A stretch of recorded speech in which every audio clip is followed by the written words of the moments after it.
Მაუწყებელმა მოიპოვა დოკუმენტი, რომელიც მოიცავს აუდიტის დასკვნას ბათუმის შოთა რუსთაველის სახელმწიფო უნივერსიტეტის მაღალი თანამდებობის პირის დანახარჯებზე.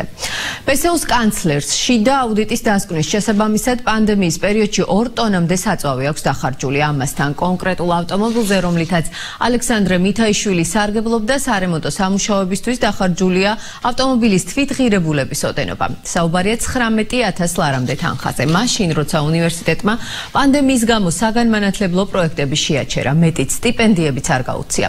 ალექსანდრე მითაიშვილს ჯენი კვანტალიანი ესაუბრა და სწორედ იგი მოგვიყვება ახლა რა წერია აუდიტის დასკვნაში და რა პასუხი აქვს თავად მითაიშვილს დოკუმენტში მოყვანილ ფაქტებზე. ჯენი, საღამო მშვიდობისა.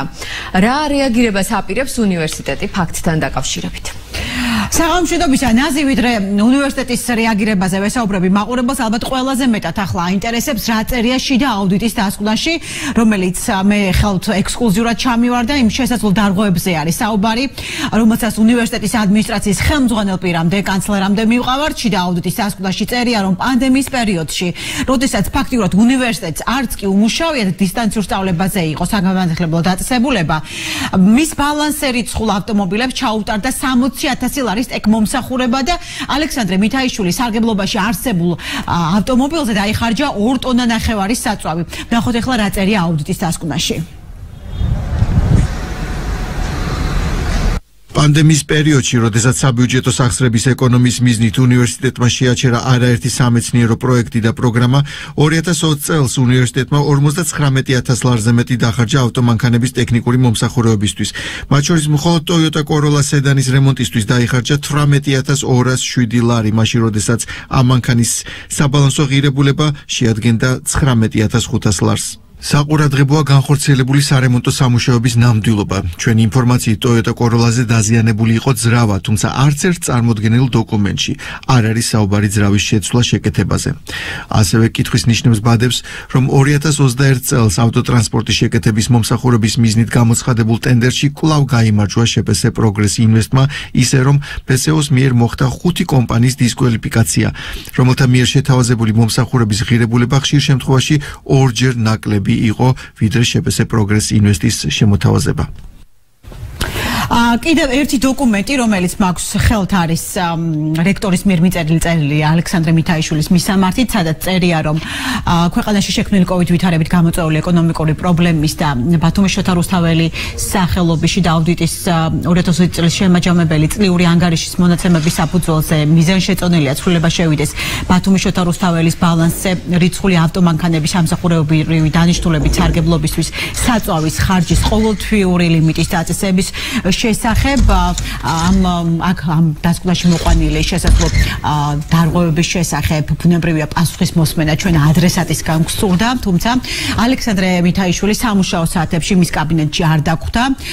სატელეფონო საუბრისას დასმულმა შეკითხვებმა ის გააღიზიანა და მობილური ტელეფონი გამითიშა. პანდემიის პერიოდში მე ყველას ვმუშაობ. რასაკეთებდით ბატონო ალექსანდრე ამ ოდენობის საწვავი როცა მოიხართ? მე რას ვაკეთებდი, რატომ მირეკავს ქალბატონო ჯენი? უნდა იცოდეთ კანცლერი რასაკეთებს და რას არ აკეთებს. ხო და გეკითხებით, რასაკეთებთ? 2 ტონა საწვავისას რასაკეთებდით პანდემიურ პერიოდში, როდესაც უნივერსიტეტში ფაქტიურად არ იყო სასწავლო პროცესი? მაგას პირიქით მე სხვას უკონტროლებდი, ახლა მე მიკონტროლებ, თქვენ თუ რა ხდება ვეღარ. მე არ აუდიტი გიკონტროლებთ ბატონო ალექსანდრე და მე ვსვამ აქედან გამომდინარე. მითხარით აუდიტის. შიდა აუდიტის დასკვნაზეა საუბარი. შიდა აუდიტის დასკვნა ჩვენივრად ვიცი და მაგ არაფერი არ წერია მაგის მაგვარი. მომიტანეთ და მაჩვენეთ ახლა დასკვნა. მე თქვენს კაბინეტთან ვიმყოფები ახლა ამ წუთას და თუ სურვილი გექნებათ მე მაქვს მსაობა იმისთვის რომ თქვენ ჩაგწეროთ.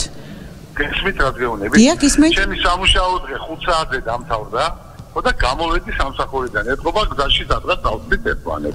ეხლა არის 5-ის 5 წუთი, 6-ის 5 წუთი, ბატონო ალექსანდრე, 6-ის 5 წუთი არის. ზუსტად ახალ გამოსული ვიყავით თქვენ რო დამირეკეთ, ბატონო ჯენი. და არ გაქვთ ეხლა სურვილი რომ დავუშვათ შევხვდეთ და ამ თემებზე ვისაუბროთ? სურვილზე არ გეუნებით, საშუალება არა მაქვს. ბავშვს უნდა მივაკითხო სკოლაში და რა გავაკეთო, ვერ გავიგეთ. ჩემი დღის განრიგი მოგახსენოთ თუ რა გავაკეთო.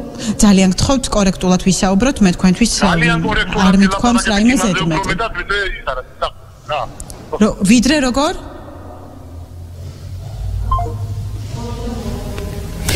ბათუმის შოთა რუსთაველის სახელმწიფო უნივერსიტეტში კანცლერის მხრიდან შესაძლო დარღვევებთან დაკავშირებით ინფორმაციას არ უარყოფენ არც იმას უარყოფენ რომ პანდემიის გამო ფინანსური კრიზისიდან გამომდინარე შეჩერდა საგანმანათლებლო პროგრამები და არ გაცემულა სტიპენდიებიც კი. უნივერსიტეტის რექტორს ვკითხეთ ამ ყოველივეს ფონზე რა რეაგირება ექნება გამოვლენილ ფაქტებზე. მერაბ ხალვაში არ გამორიცხავს უნივერსიტეტში ამ მიმართულებით გამოვლენილ შესაძლო დარღვევებზე საგამოძიებო უწყებები დაინტერესდნენ. ჩვენ მოვახერხეთ და გადავიღეთ ავტომანქანა, რომელსაც ალექსანდრე მითაიშვილმა ღირებულების ოდენობის თანხა 19,000 ლარამდე დაახარჯა. მისი გასაღები არ ეძლევა შესაბამის სამსახურს, რომ გადამოწმდეს ტექნიკურად ნამდვილად ჩაუტარდა თუ არა აღნიშნული ღირებულების მომსახურება Toyota Corolla-ს. რაში ხარჯებოდა პანდემიის დროს ეს საწვავი, გარე ლექციები ტარდებოდა თუ ძალიან დიდი რაოდენობა დახარჯული. ეს მე ვერ გეტყვით. დიახ, ეს გეტყვით. აი ამის კიდევ ერთხელ ამის შესახებ ალბათ თუ აქ რაიმე საწინააღმდეგოა, არამართლა, ესე ვთქვათ, არა პროპორციულია, ეს უნებრივია, ალბათ განიხილო შესაბამისი სამსახურები და შესაბამისი. არაფერად მიმართოთ სამართალდამცავებს ბატონომერა. შიდა დასკვნა აუდიტის არსებობს, უკვე ამის შესახებ უნივერსიტეტი მიიღებს ალბათ გადაწყვეტილებას შემდგომში როგორ უნდა მოიქცეს. რეალურად ეს ავტომობილი უნივერსიტეტის ეზოში სულ რაღაც 2 კვირის წინ გამოჩნდა. ვის აქვს ამანქანის გასაღები მე ვერ გეტყვით, იმიტომ ეს არ არის არ ჩემი კომპეტენცია. ვის სარგებლობდა ამ ავტომანქანით? ამ ავტომანქანით სარგებლობდა არ ვიცი, ვერ გეტყვით, არც ეგ არ ვიცი, ამ შემთხვევაში. არ გინახავთ ამ ავტომობილის მოსარგებლეები? ყოველ შემთხვევაში სტუდენტების სარგებლობა. ხო, ყოველ შემთხვევაში ამ ავტომობილით არ სარგებლობდა არც პროფესორი, არც სტუდენტი, რომელიც ჩართული იყო სასწავლო პროცესში და ამ ავტომობილს არ უმსახურია სასწავლო პროცესის ეფექტიანად განხორციელებისათვის. სად არის გასაღები ამ ავტომობილის ახლა? ეს კითხვა ალბათ უნდა დაუსვათ იმ პასუხისგებელ პირს, ვინც არის პასუხისგებელი მატერიალური და მათ შორის სატრანსპორტო საშუალებების დაცვაზე და აღნუსხვაზე.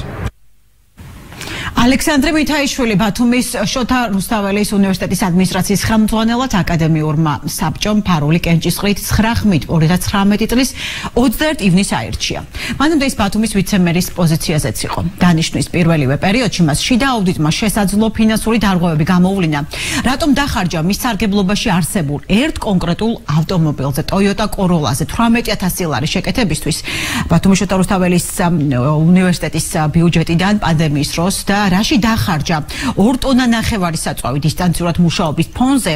ამ კითხვებზე პასუხი უკვე შესაბამისმა სამსახურებამ უნდა გასცეს და ჩვენც ბუნებრივია დაველოდებით.